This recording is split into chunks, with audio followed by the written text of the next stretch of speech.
Welcome back to episode 38 of the ATD Baseball Podcast.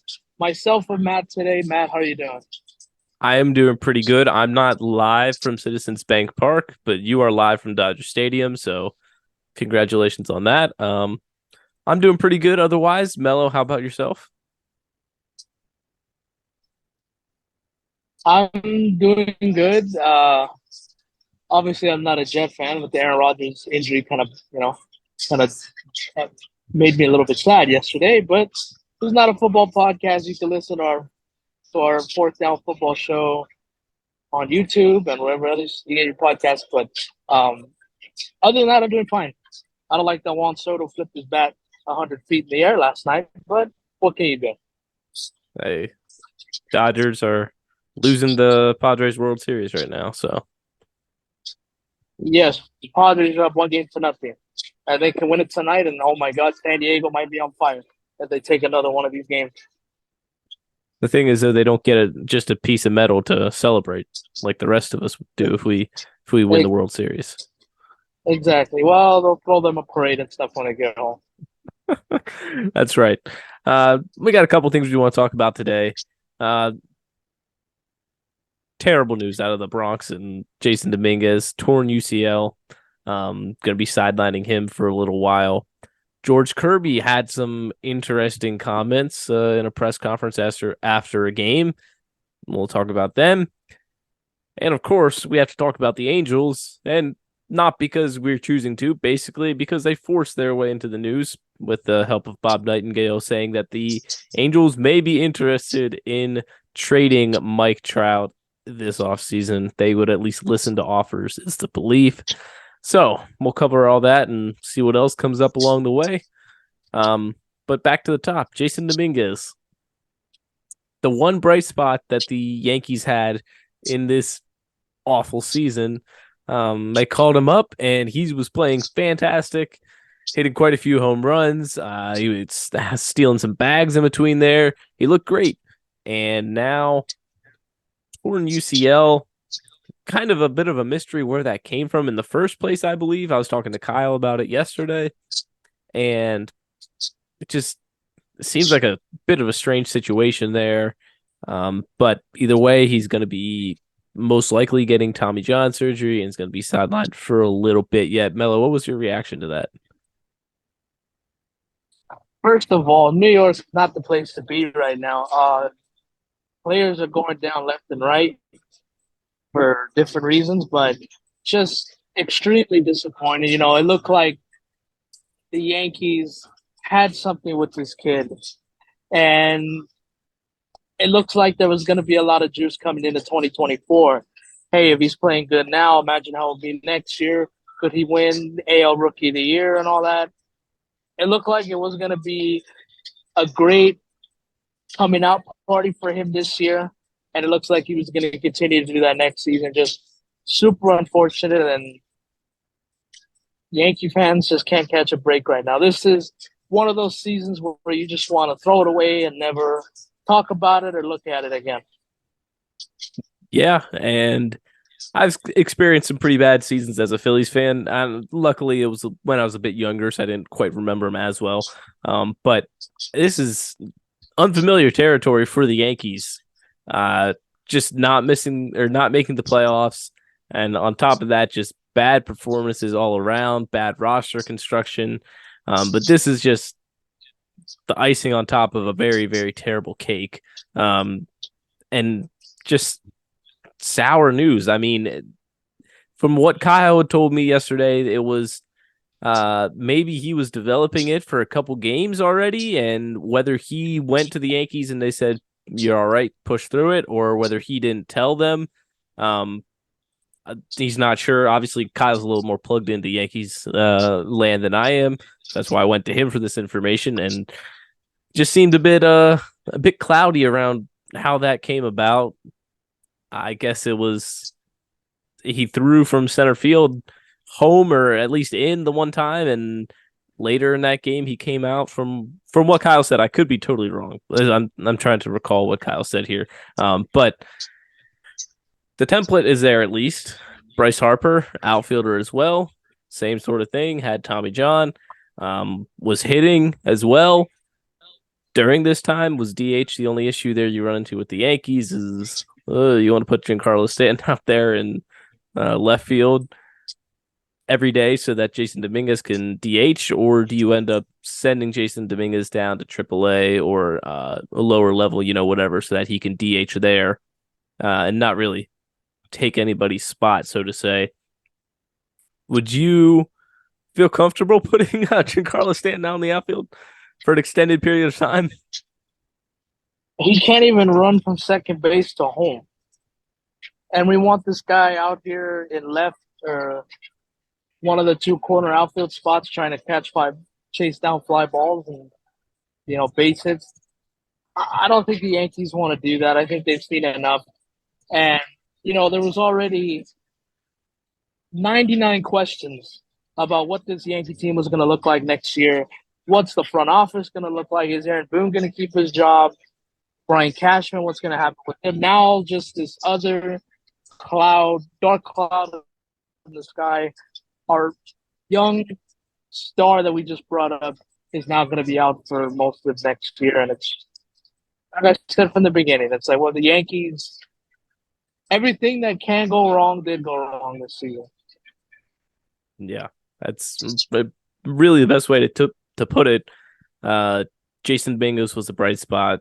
Garrett Cole has been a bright spot. Judge, when he's played, has been pretty good. But then just everybody else, so it's pretty much disaster. Gleyber Torres has been good. But other than that, not really a lot to be positive about for the Yankees this season. Which, like I said, unfamiliar territory, that's for sure. But hopefully Dominguez will be able to rehab and get back relatively quickly. We'll see how they handle the situation of either keeping him up or putting him down so that he can DH. Yet to be seen. But moving on, staying in the American League, and a bit of a sticky situation here. George Kirby was pitching in a game, I believe it would have been Sunday or Monday.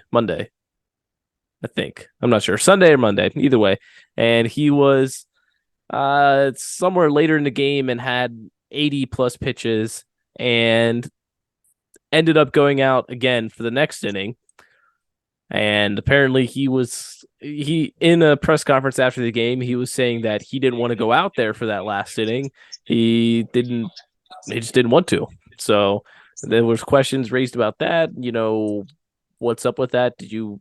Was your arm actually tired, or are you just trying to avoid a serious arm injury, shoulder injury later on in my career, elbow injury, and trying to limit my innings? But at the end of the day, if you're a starting pitcher, you're supposed to go out there, and whether you're at so many pitches or not, you're supposed to go out there and continue throwing the pill to the best of your ability unless you're injured. So it really raises some questions. I'm curious, what were your thoughts on this? It's rare that you hear a pitcher say something like that, and I think that's why I caught everybody off guard. I'm not on George Kirby's side. I am with everybody that you got to go back out there and pitch unless you can communicate with your manager, which I don't know if that happened during the game or not. Like, hey, dude, my arm just doesn't feel right. Don't send me out there. I want to be ready for the postseason run that we got here in the next month. But I'm going to play a little devil's advocate to this. It's like the one time an athlete is very honest about how he feels, he gets completely destroyed. It's like, well, what do you want him to say? Listen, I understand, and I know who was it? I think Roger Clemens had a huge problem with that. The other day, he responded back at him. It's a weird situation, but if you just didn't want to go back out there just because you didn't want to go back out there, I'm sorry, that's being kind of lazy.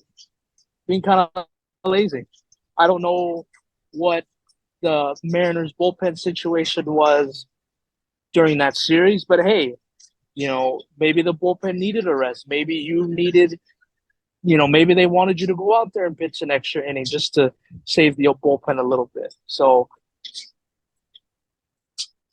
if there was nothing wrong with him and he just didn't want to go out there, he's kind of lazy and kind of being a little selfish and not thinking about the team.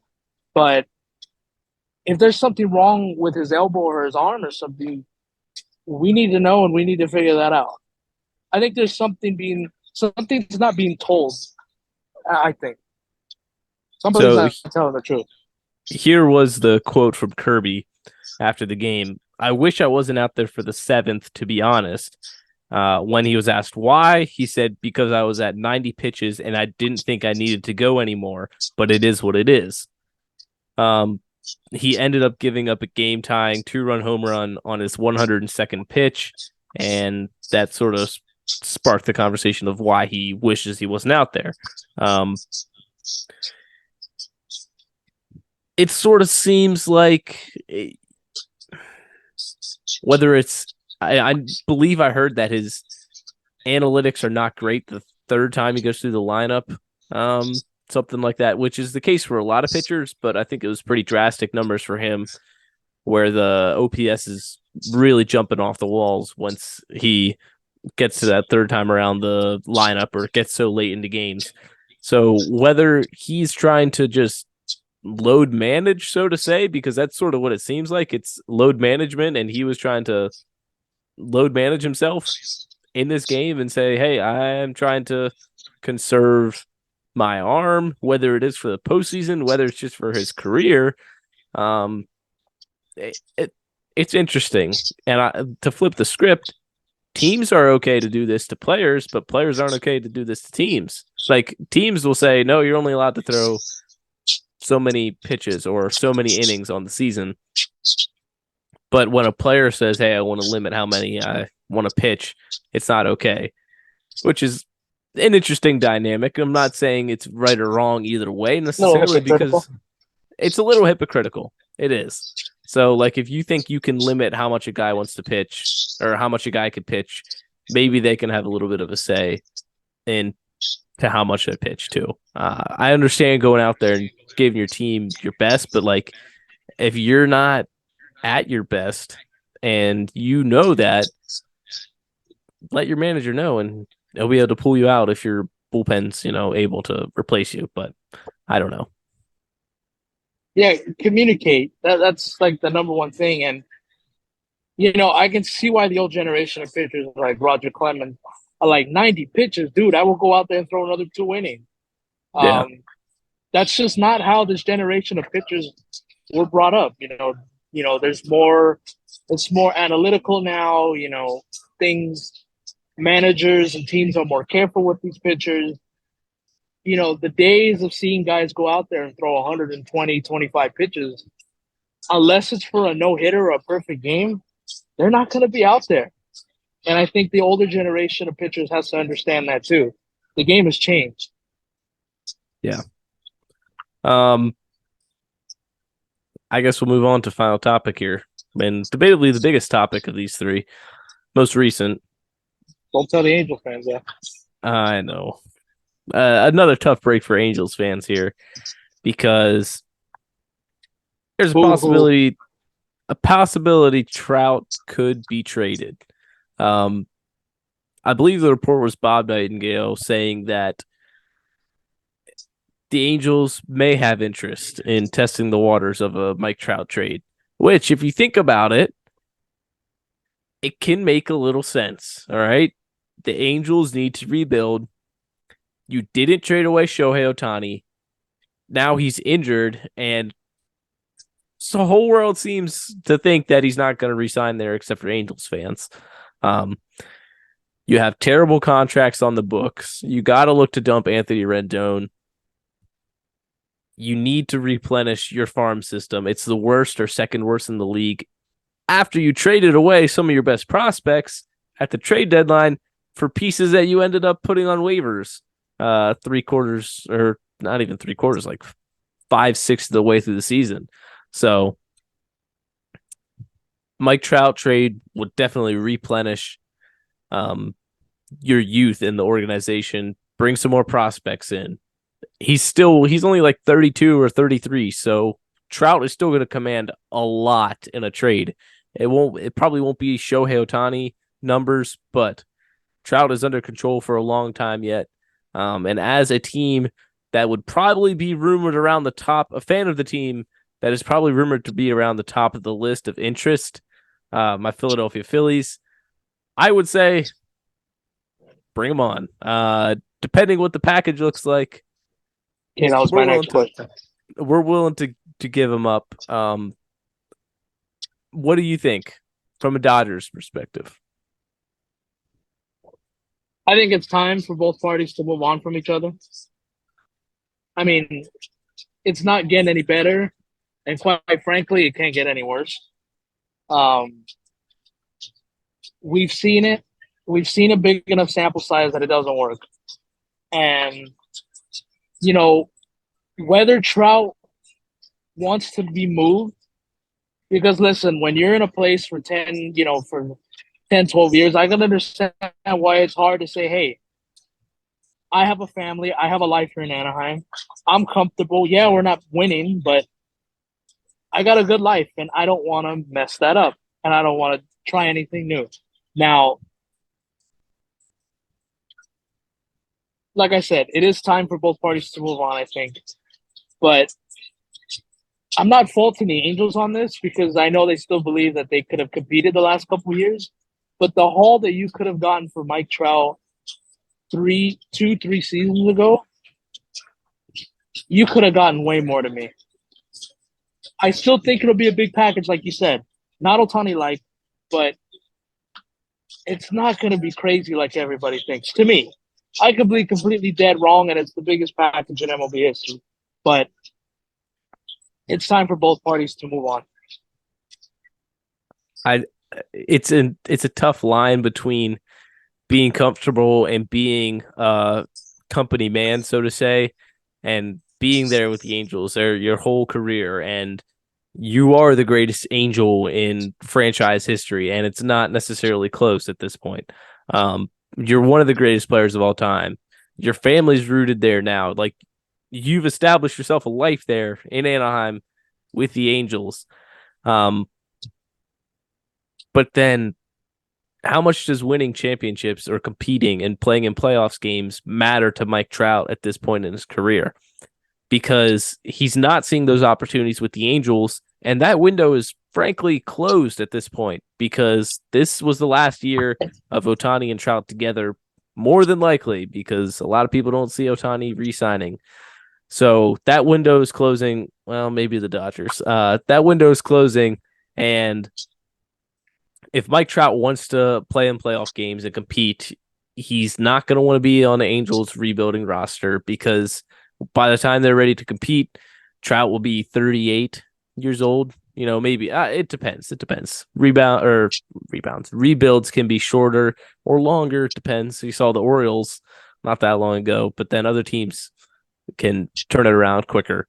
So at the end of the day, does Trout want to play in playoff games and compete, or is he content with that his legacy being one of the greatest players of all time to have like 5 postseason at bats?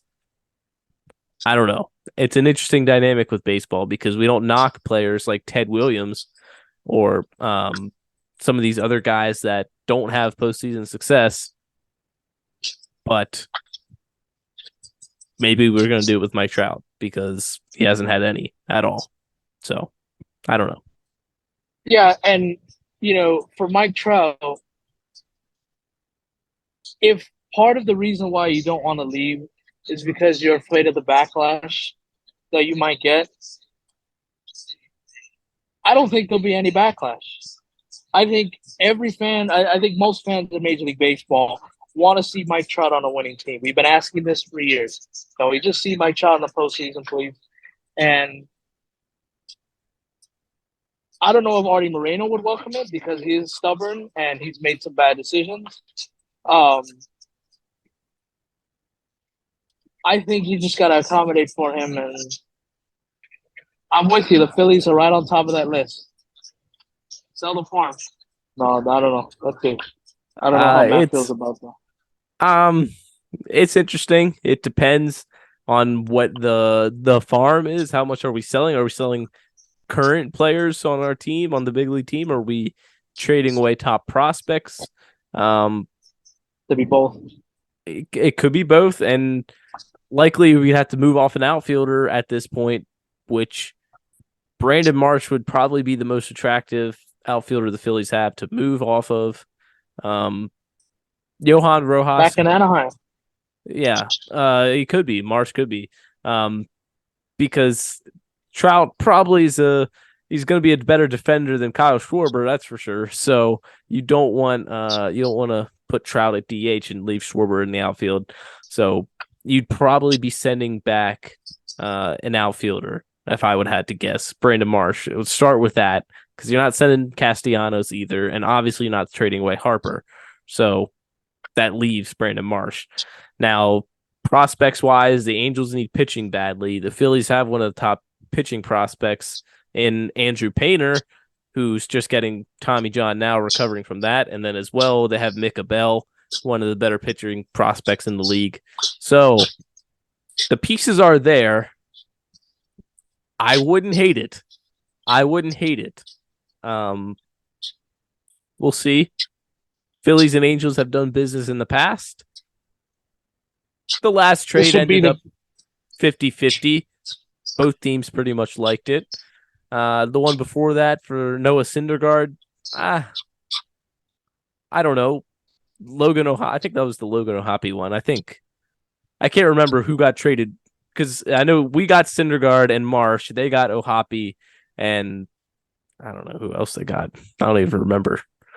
Probably another prospect. So I'm okay with the trades we made so far with the Angels. Syndergaard was, I don't want to say a key piece, but he did good for us in the playoffs. So if we can finesse the Angels again, fleece the Angels again, I'd be on board with that. I know you would, and like I said, I think this needs to happen. And Phillies and Mike Trout have been linked up for years. Oh, yeah. I think it's time for it to happen. He's at all the Eagles home games. He's from New Jersey. Make it happen. Doesn't get any more perfect than that. That's right. And thank goodness we have an aggressive GM. I'm sure Dombo has made the call because he seems to be sticking his nose in everywhere he can. And it doesn't hurt anything to call and find out what the asking price is. So I am 100% on board with that if the Phillies are interested, if the Angels are interested, and if Mike Trout is interested. So we'll see what will happen. You got anything else to add on to this episode, Melo? Nothing much. Dodgers, get the pitching in order, please. We got 3 weeks left. These games don't matter right now, even though they kind of do. Just continue just to get the pitching in order because we got 3 weeks, and then the BS will start happening. I think we'd be remiss if we didn't mention the Braves, first team to clinch a playoff spot, 100%. So congratulations to them. They are locked in. We knew that was going to happen. Like I said, no surprise there. But yeah. My Phillies, lock it down, boys. I mean, do what you got to do. We lost 2 out of 3 to the Marlins. Don't love that. And split a doubleheader yesterday with the Braves. So we'll take that. We're up early against the Braves. 1-0 tonight. So off to a good start. Keep it rolling. And yeah, I think that's going to be everything for this episode. We will talk to you again on Friday. See ya. Adios.